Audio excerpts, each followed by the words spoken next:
नमस्कार, जेके प्राइम में आपका स्वागत है। मैं हूं विनोद कुमार। दर्शकों, आज उपराज्यपाल मनोज कुमार सिन्हा ने एक और बड़ा तोहफा जम्मू के लोगों को दिया है। एक लंबे समय से बहुचर्चित प्रोजेक्ट जो रुका हुआ था आज मुकम्मल हो गया। जी हाँ, मैं रोपवे की बात कर रहा हूं। जो रोपवे सेक्शन फर्स्ट जो अभी मुकम्मल नहीं हुआ था, आज वो मुकम्मल हो गया है और उसका उद्घाटन उपराज्यपाल मनोज कुमार सिन्हा ने किया है। ये यहाँ से रोपवे जो है मोहमाया मंदिर तक जाएगा, यानी पीर खो से मोहमाया मंदिर तक जाएगा। और ये प्रोजेक्ट को लेकर के आए दिन चर्चाएं चली रहती थी, खासतौर पर जो टूरिज्म सेक्टर से जुड़े हुए, चाहे वो होटलियर हो या रघुनाथ बाजार या फिर दूसरे टैक्सी ऑपरेटर हो, लगातार कहते थे कि जितने भी प्रेस्टिजियस प्रोजेक्ट हैं वो मुकम्मल नहीं होने के कारण लोग जो है, टूरिस्ट जो है, जो माता वैष्णो देवी के दर्शनों के लिए आते हैं, वो यहाँ पर नहीं रुकते थे। लेकिन आज मनोज कुमार सिन्हा ने जो एलजी हैं, उद्घाटन के तुरंत बाद अपनी जो स्टेटमेंट दी है, वाकई एक अच्छी शुरुआत। उन्होंने कहा कि जितने भी इनकम्प्लीट प्रोजेक्ट हैं उनको मुकम्मल किया जाएगा।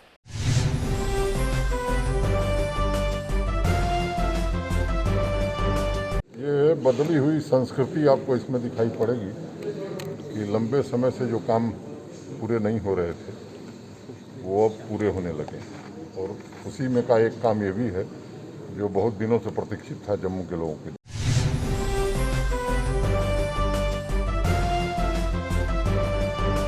दर्शकों, इस मौके पर सांसद और मेयर, सांसद जुगल किशोर और मेयर चंद्रमोहन गुप्ता भी मौजूद थे और उन्होंने भी कहा कि सेंटर की तरफ से फंडिंग की कोई भी कमी नहीं है। कुछ वजहों के कारण ये प्रोजेक्ट डिले होते हैं, लेकिन अब सरकार पूरी गतिशील है और जितने भी विकास के प्रोजेक्ट हैं उन सबको मुकम्मल किया जाएगा।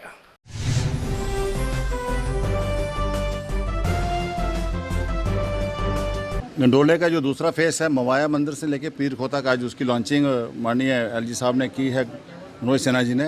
ये जम्मू वासियों के लिए एक बहुत बड़ा तोहफा है। एक फेस पहले एलजी से मरमू साहब ने उसका किया था, बावे से लेके मवाया तक। आज दूसरा फेस चालू होने से आज पता चलता है कि जो जम्मू के प्रोजेक्ट थे, जो हमारे साथी थे, जम्मू के लोग ये कहते थे ये कुछ नहीं होने वाला, ये कोई प्रोजेक्ट होने, आज जम्मू वासियों को विश्वास हो रहा है। आज आपने देखा कि एलजी आदरणीय मनोज सिन्हा जी द्वारा इसका उद्घाटन किया गया है और पीर खो से लेकर फिर महामाया और महामाया से लेकर जहां बागे बहू तक हम भी आए हैं। बहुत ही आनंद आया, दृश्य देखने वाला था। तो जम्मू का जो सपना था, ये एक और सपना जो है वो पूरा हुआ। एक के बाद एक जो ड्रीम प्रोजेक्ट थे वो पूरे होते जा रहे हैं।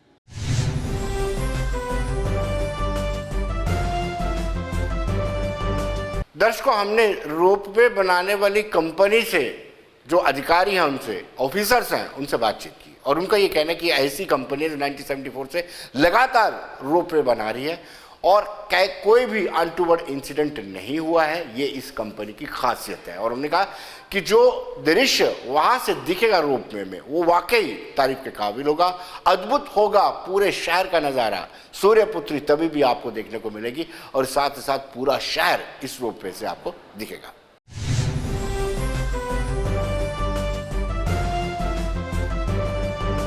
ये रोपवे प्रोजेक्ट दामोदर रोपवेज ने बनाया है। दामोदर रोपवेज यहाँ 2 सेक्शन रोपवे का काम किया है। पहले सेक्शन 2 बाहू से महामाया का है, जो हम लोगों का 27 जुलाई 2020 को कॉमर्शियल चालू हुआ।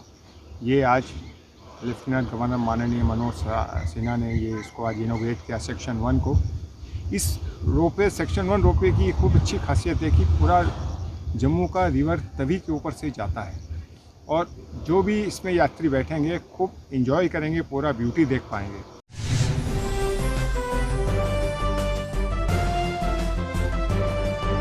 दर्शकों, होटल एंड लॉजेस एसोसिएशन से जुड़े हुए लोगों से भी हमने बातचीत की। उन्होंने कहा कि ये पड़ाव जो है एक बड़ा पड़ाव है। एक लंबे समय से इंतजार था हमें कि ऐसा कोई प्रेस्टिजियस प्रोजेक्ट यहाँ पर शुरू हो, मुकम्मल हो, ताकि जो टूरिस्ट हैं वो यहाँ पर रुक करके यहाँ पर इसका आनंद लें। अगर यहाँ पर इसका आनंद लेते हैं तो उसका बेनिफिट ये होता है कि वो यहाँ पर रात को रुकते हैं। अगर रात को रुकते हैं तो रात को रुकने के बाद वो होटल में भी रहेंगे, बाज़ार में ख़रीदारी भी करेंगे, कुछ खर्च भी करेंगे। तो जो जम्मू शहर की इकॉनमी पे स्टेग्नेशन आ गई थी, वो कहीं ना कहीं आगे बढ़ेगी।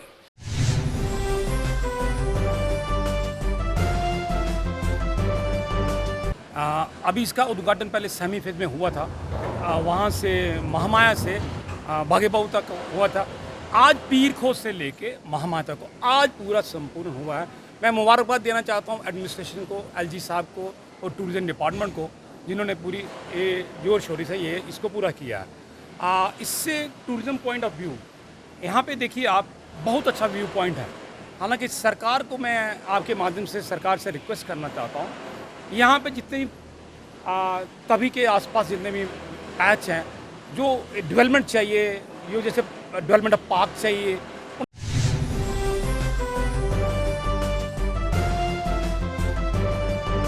दर्शकों, बिजली की अनशेड्यूल्ड कटौती को लेकर के कहीं ना कहीं इंडस्ट्रियलिस्ट नाराज है। उनका कहना है कि शेड्यूल्ड कटौती हो तो उससे निपटा जा सकता है। जब अनशेड्यूल्ड कटौती होती है, कर्टेलमेंट होती है, तो उससे कहीं ना कहीं इंडस्ट्री वालों को ज़्यादा नुकसान होता है।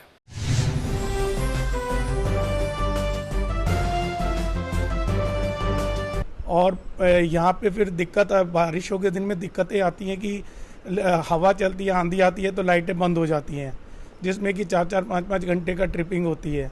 फिर जैसे जैसे गर्मी बढ़ती है तो पावर हाउसेस में गर्मी बढ़ने से उनके पावर स्टेशन गर्म हो जाते हैं, जिनसे कि कट बढ़ जाते हैं।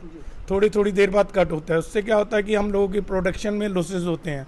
इस समय जो गर्मी में सबसे ज़्यादा परेशानी है वो बिजली की है। इतने शटडाउन हैं, इतने अनशेड्यूल्ड कटडाउन है कि इंडस्ट्री का बुरा हाल है। आप ले लो, कुछ इंडस्ट्री ऐसी हैं प्लास्टिक की, तेल की, जिनमें जब कट लग जाता है, जो माल प्रोसेस में है वो ख़राब हो जाता है। शेड्यूल कट्स हों तो हम मेंबर्स को इन्फॉर्म कर सकते हैं कि आपका ये शेड्यूल कट है 1 घंटे का, 2 घंटे का। अनशेड्यूल कट्स बीमारी का घर है इंडस्ट्री के लिए।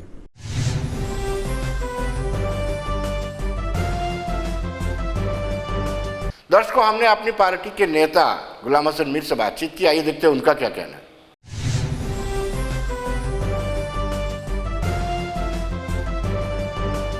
दर्शकों, आज के हमारे खास मेहमान हैं गुलाम हसन मीर, जिनके तारुफ की जरूरत नहीं है। बड़े मंजे हुए सियासतदान हैं, जम्मू कश्मीर की राजनीति पर पूरी पैठ रखते हैं। मीर साहब, आपका स्वागत है। शुक्रिया। मीर साहब, ऑल पार्टी मीट हुई और उसके बाद परिसीमन, जिसको हम डिलिमिटेशन कमीशन कहते हैं, उसकी टीम भी जम्मू कश्मीर के दौरे पर आई और उसके बाद ये क्यास लगाए जा रहे हैं कि क्या ऐसी सीक्वेंस तैयार की गई है कि पहले डिलिमिटेशन होगा, फिर स्टेटहुड का दर्जा मिलेगा, उसके बाद इलेक्शन में पार्टिसिपेट करेंगे। क्या अपनी पार्टी की कोई ऐसी राय है? देखिए, अपनी पार्टी ने तो पहले से ही ये वजाहत कर ली जी कि चाहे जम्मू रीजन हो, चाहे वादी हो, वो इलेक्शंस चाहते हैं, वो अपनी हुकूमत चाहते हैं, वो लोगों की एम्पावरमेंट चाहते हैं। जी, अपनी party will be the happiest party अगर गवर्नमेंट ऑफ इंडिया इलेक्शन से पहले स्टेटहुड देती है। हम चाहते हैं अपनी पार्टी की स्टेटहुड का दर्जा जम्मू कश्मीर को बहुत जल्द मिलना चाहिए, लेकिन डिसीजन तो लेना है मरकजी सरकार को। जी, हमारी तो डिमांड है, हमारी चाहत है, लेकिन करना उनको है। अगर वो कर देते तो this would be the best thing for the people of Jammu and Kashmir. अगर वो नहीं करते हैं तो यूनियन टेरिटरी में ही इलेक्शंस रखते हैं। अपनी पार्टी का स्टैंड है, जितनी ही एम्पावरमेंट पॉसिबल हो, हम चाहेंगे किसी भी सूरत में जम्मू कश्मीर के लोग एम्पावर हों, यहाँ इनके नुमाइंदे हों।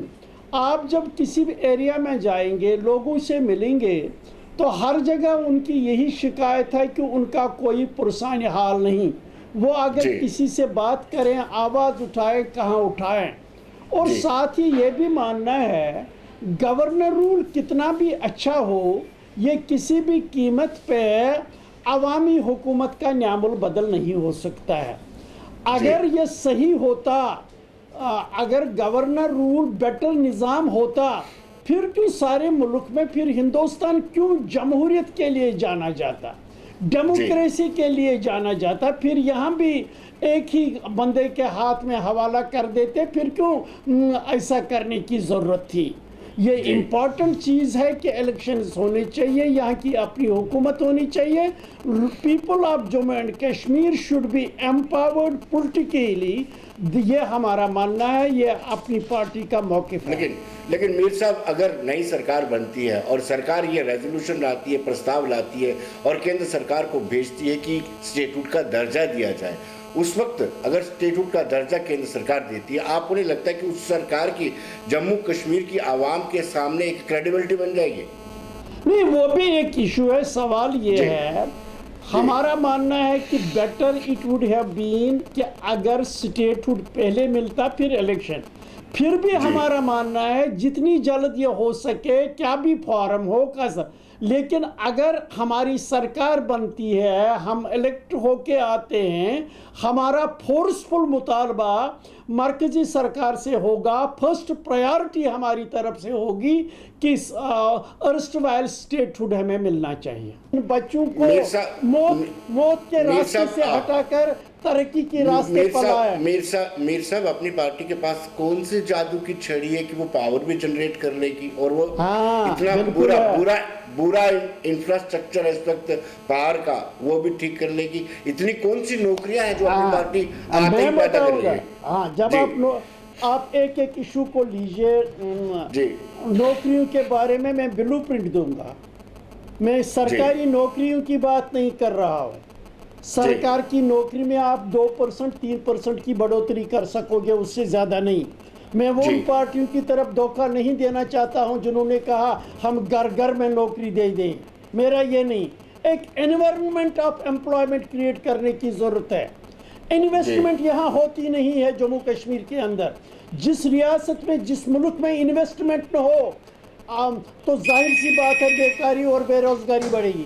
और इन्वेस्टमेंट के लिए सबसे इम्पॉर्टेंट है अमन, और हमारी कोशिश होगी अमन में स्टेक्स रखना, अपने नौजवानों, अपने लोगों को स्टेक्स डेवलप करना अमन में। जब अमन होगा, इन्वेस्टमेंट होगी, लोकल इन्वेस्टमेंट होगी, बाहर की इन्वेस्टमेंट होगी, ऑटोमेटिकली जो एम्प्लॉयमेंट प्रॉब्लम है, एम्प्लॉयमेंट उसकी तरफ तवज्जो जाएगी और उसके खात्मे के लिए काम हो जाएगी। These are the important areas. यहाँ हाइड्रोसिटी की प्रॉब्लम है, यही प्रॉब्लम की बात करता हूँ। पिछले आइडेंटिफाइड पावर हाउसेज हैं, कहाँ पर पावर हाउसेज बनने चाहिए, लेकिन कितना टाइम लगा उन पावर हाउसेज पे काम लगाने की, अभी तक नहीं है। सवाला कोड भी कहते हैं, दूसरा भी कहते हैं, नहीं करेंगे। मैं आपको बताऊंगा, अगर आपकी पार्टी पावर में आती है, within 3 months allotments will take place. कितना कुछ कोई कहे, कितना कुछ चलाए, आप देखेंगे फास्ट ट्रैक पर पावर जनरेशन की तरफ तवज्जो दी जाएगी। इसी तरह यहाँ पर हमारी जो ज़रई ज़मीन है, एग्रीकल्चर लैंड जो है, वो तबाह वो बर्बाद हो गई है नॉन एग्रीकल्चर पर्पसेस के लिए। अब जो हमारे पास कैरेवाज हैं, वी विल शो, अब जो हमारी पार्टी का थ्रस्ट होगा वो होगा इन कैरेवाज को अटेंड करके इनको एग्री एक्टिविटीज़ में लाने की, उसके लिए पानी के रिजर्वायर्स बनाने की तरफ तवज्जो दी जाएगी। जो यहाँ जम्मू और कश्मीर दोनों रीजन्स में एक टाइम में होता है कि पावर बहुत पानी बहुत होता है, लेकिन एक टाइम होता है पानी की बूंद के लिए तरसते हैं। किस सरकार ने इस हाइड्रोसिटी की तरफ तवज्जो दिया, कैसे हम हाइड्रो प्रॉब्लम्स को एड्रेस करें, क्योंकि हम लगे हैं उन इश्यूज़ की तरफ। किस तरह जम्मू ने खाया या कश्मीर ने खाया, हिंदू ने खाया, मुसलमान ने खाया, उन इश्यूज़ पे, जिन इश्यूज़ से हमारी इकोनॉमी बढ़े, हमारी खुशहाली आए, उन इश्यूज़ को बैक सीट पे रखा है। अपनी party will give the message, we will be addressing those issues जो कॉमन मैन को टच करते हैं, जिसको कॉमन मैन की जरूरत है, that will be our priority. Mir साहब, आपने अमन की बात की, तो अमन के लिए जैसे पीपल्स डेमोक्रेटिक पार्टी कहती है कि पाकिस्तान से, पड़ोसी मुल्क से बातचीत करनी चाहिए, क्या आप भी इससे सही मानते हैं? देखिए, ये दो मुल्क जब होते हैं, ये उनका मसला होता है, हाउ दे डील। ये तो ऑलरेडी जिस वक्त एक्सेशन हुआ है, उस वक्त से ही ये जो फॉरेन अफेयर्स का मसला है ये गवर्नमेंट ऑफ इंडिया के पास है, इसमें ये जम्मू कश्मीर के हाथ में नहीं है। किस मुल्क के साथ बात करनी है, किस मुल्क के साथ लड़ाई करनी है, ये उनका प्रेरोगेटिव है। ठीक है, विशफुल थिंकिंग हो सकती है, मेरी अपनी ज़ाती राय कुछ हो सकती है, किसी पार्टी की कोई ज़ाती राय हो सकती है, वो गलत नहीं है, कोई भी ज़ाती राय रख सकता है, लेकिन ये गवर्नमेंट ऑफ इंडिया का प्रेरोगेटिव है।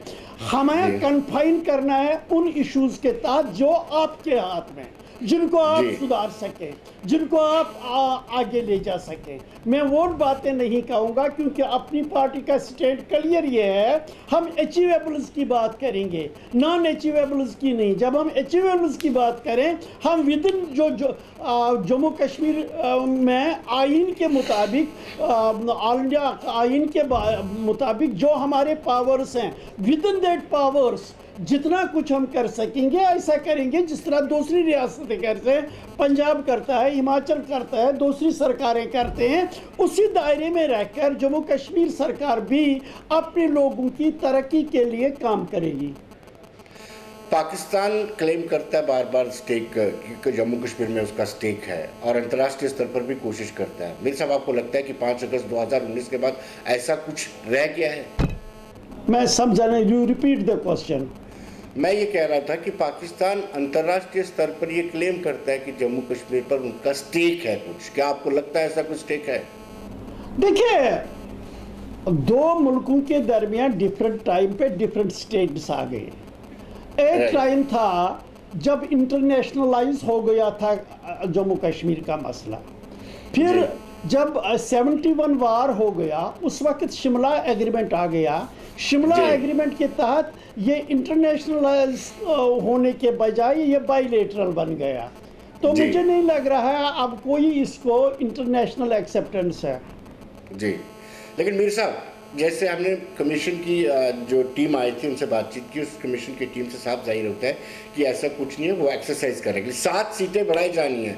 अगर जम्मू को ज़्यादा सीटें मिलती हैं उन 7 सीटों में से, तो कश्मीर में पार्टी को नुकसान होगा, क्योंकि आपकी दिल्ली के साथ बड़ी नज़दीकियाँ हैं। देखिए, मैं आपको और बात बताना चाहूँगा, ये उन पॉलिटिशियंस की गलत सियासत है जो जम्मू की बात करते हैं या कश्मीर वाले कश्मीर की बात करेंगे, या कोई जमात यहाँ आकर जम्मू को खुश करने के लिए कोई बात करते हैं, कश्मीर के अंदर खुश करने के लिए कोई बात करते हैं। इसमें एक सेट प्रोसीजर है। पॉपुलेशन 2011 की है, उसी 2011 की पॉपुलेशन पे डिलिमिटेशन होगा। हमने जब रिप्रेजेंट किया इलेक्शन कमीशन के सामने, तो ये डिवीजन का वहाँ कोई सवाल नहीं है। Division is not constitutionally recognised, वहाँ डिस्ट्रिक्ट्स है। इसमें यह देखा जाएगा 2011 की सेंसस के मुताबिक किस ज़िले की आबादी के मुताबिक वहाँ एडिशनल सीट हो सकती है, तो वहाँ वो एडिशनल सीट मिलेगी। ये जम्मू के रीजन में होगा, कश्मीर के रीजन में ज़िला होगा, वहाँ मिलेगी। इसमें लड़ाई झगड़ा नहीं, ये मैथमेटिकल क्वेश्चन है। अब अगर यहाँ कई लोग कहते हैं एरिया के हिसाब से, एरिया के हिसाब से तो सभी सीटें फिर लद्दाख वालों को मिलनी चाहिए थी। एरिया वाली सारी कंट्री में नहीं है। इसमें एरिया एक कंसिडरेशन है कंपैक्टिबिलिटी का, बाकी इसमें जो कंडीशन है वो सिर्फ पॉपुलेशन का है, जो पॉपुलेशन के हिसाब से, और उसके बाद रिजर्वेशन सीट्स का है। शेड्यूल ट्राइब्स के लिए कितनी सीटें आएंगी, शेड्यूल कास्ट्स के लिए कितनी सीट्स आएंगी, और आइडेंटिफाई की जाएंगी कौन सी सीटें होंगी। यही तो डिलिमिटेशन कमीशन का काम है। डिलिमिटेशन कमीशन को आइन के हुदूद के मुताबिक काम करना है। They can't go according to our whims and caprice. वो सिर्फ हम कितना भी मुतालबा करें, उनको एक फ्रेमवर्क है, उसी फ्रेमवर्क के अंदर काम करना है। हमारे इंस्टीट्यूशंस यहाँ इंडिपेंडेंट हैं, हम उनसे यही चाहेंगे कि सही तरीके से इंसाफ वो करें। लेकिन मीर साहब, मान लेते हैं कि कमीशन की कंसिडरेशन में डिविजन्स नहीं रहते हैं, प्रोविंस नहीं रहते हैं, लेकिन हमारी जम्मू कश्मीर की सियासत में तो जम्मू बनाम कश्मीर रहता ही है। अगर कश्मीर को ज़्यादा शेयर मिल गया जम्मू वाले चिल्लाएंगे, जम्मू को ज़्यादा शेयर मिल गया कश्मीर वाले चिल्लाएंगे, देखिए उसका सीधा सीधा अगर राजनीति पर पड़ेगा। नहीं विनोद जी, अगर कानून के मुताबिक, कानून के रूल से, आइन के रूल से जम्मू को ज़्यादा सीटें मिलती हैं, हमें क्या एतराज़ हो सकता है? अगर कानून के रूल से कश्मीर वालों को सीटें ज़्यादा मिलती हैं, यहाँ वालों को क्या एतराज़ हो सकता है? हम तो एक ऐसे लोग हैं जो एक कानून के तहत चलते हैं, ये किसी की विम्स और कैप्रिसेस के तहत नहीं है। जहां वो ये तो डिलिमिटेशन कमीशन तो अपना फैसला नहीं लेंगे, वो तो कानून के दायरे में रहकर ग्राउंड रियलिटीज़ को जानकर फैसला देंगे। हमें तो मानना पड़ेगा। मसलन सुप्रीम कोर्ट यहाँ कोई फैसला देता है, चाहे वो आपके खिलाफ हो मेरे खिलाफ हो, लेकिन हमें मानना पड़ता है। इसी तरह डिलिमिटेशन कमीशन का फैसला जो होगा हमें मानना पड़ेगा, वो भी एक जस्टिसेबल डिसीजन होगा। अगर एतराज़ किसी को होगा वो उसको आईनी तौर चैलेंज कर सकता है। We are living in a democratic setup, और डेमोक्रेटिक सेटअप में वेज एंड मीन्स हैं एजिटेट करने के। अगर डिलिमिटेशन कमीशन के जवाब से, उनके फैसले से कोई मुतमय्यन नहीं होगा, he has the right to challenge that in the court of law, उसमें क्या प्रॉब्लम है? लेकिन मीर साहब, आप इतने एक्सपीरियंस्ड सियासतदान हैं, आपने हर एक सरकार का हिस्सा रहे हैं एक बार को छोड़ करके, लेकिन आपको नहीं लगता है कि जम्मू कश्मीर की सियासत टिकी ही पक्षपात के ऊपर है? जम्मू के लोग कहते हैं कश्मीर वालों ने पक्षपात किया, कश्मीर के लगते हैं जम्मू ने पक्षपात किया। मैंने कहा ना, चूंकि यहाँ की पॉलिटिकल पार्टीज़ ने कभी भी प्रॉपर डायरेक्शन लोगों को नहीं दी। जो उनकी प्रॉब्लम्स हैं, उनकी प्रॉब्लम्स को सही ढंग से एड्रेस करने की बात नहीं की। हमेशा इमोशनलाइज पॉलिटिक्स की, रीजनलाइज पॉलिटिक्स की, जिसकी वजह, जिसका खमियाजा हम यहाँ इस वक्त उठा रहे हैं। जब मैं आपसे ये बातें कर रहा हूँ, मैं जम्मू से ये बातें कर रहा हूँ, और आपको ये लगना चाहिए जब मैं बात करता हूँ ये जम्मू के लिए भी है, कश्मीर के लिए भी है। ये नहीं है कि मैं जम्मू की बात करूँ जम्मू के लिए, कश्मीर की बात करूँ कश्मीर के लिए। मैं वो बात करूँगा जो दोनों के हित में होगी, जो दोनों के लिए होगी।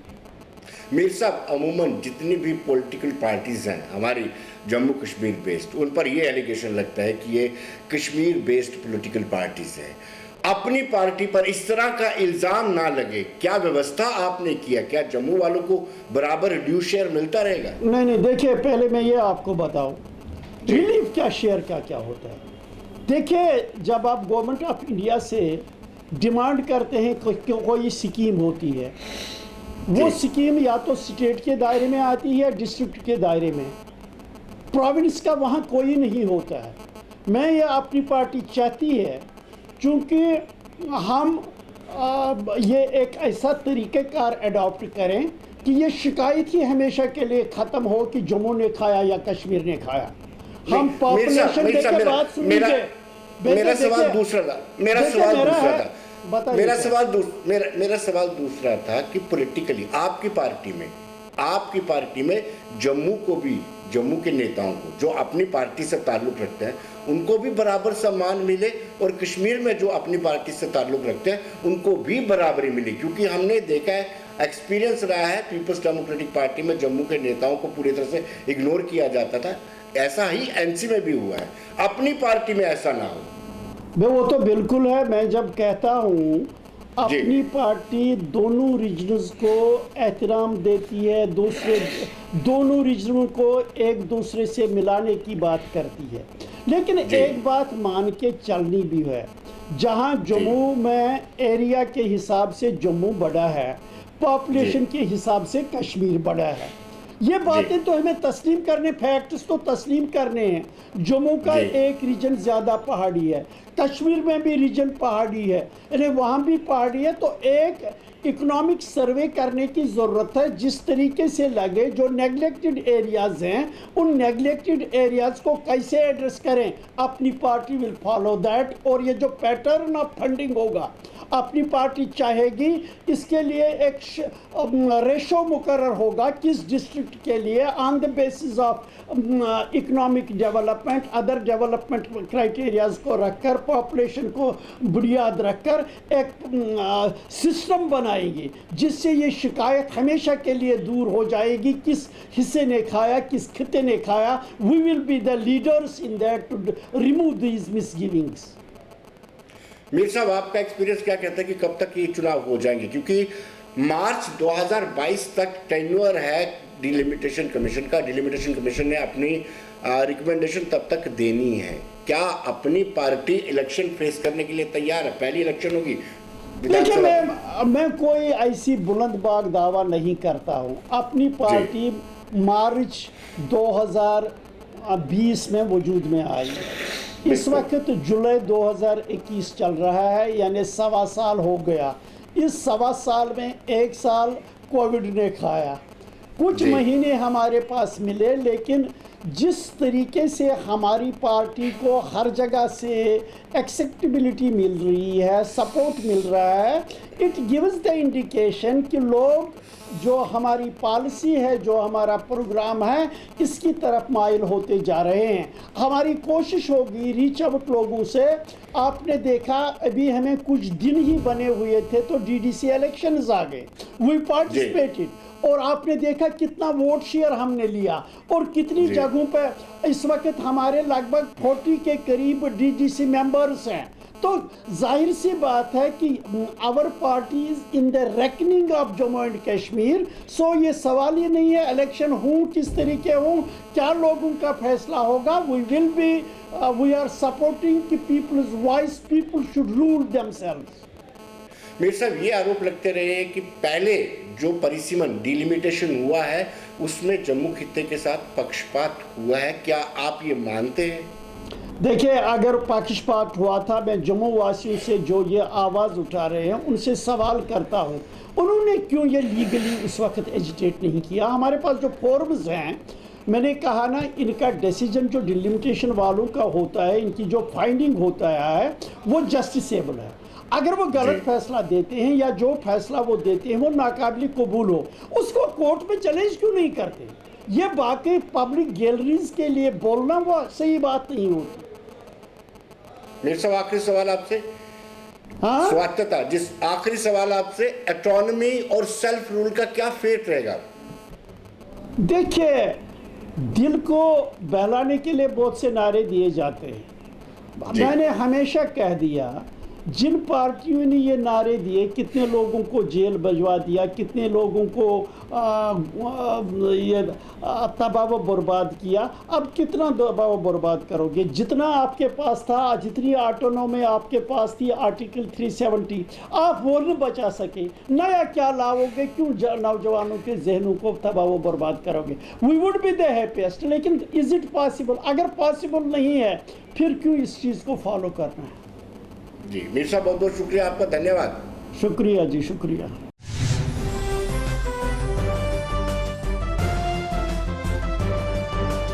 बने रहिए देश दुनिया की खबरों के लिए, मुझे दीजिए इजाजत।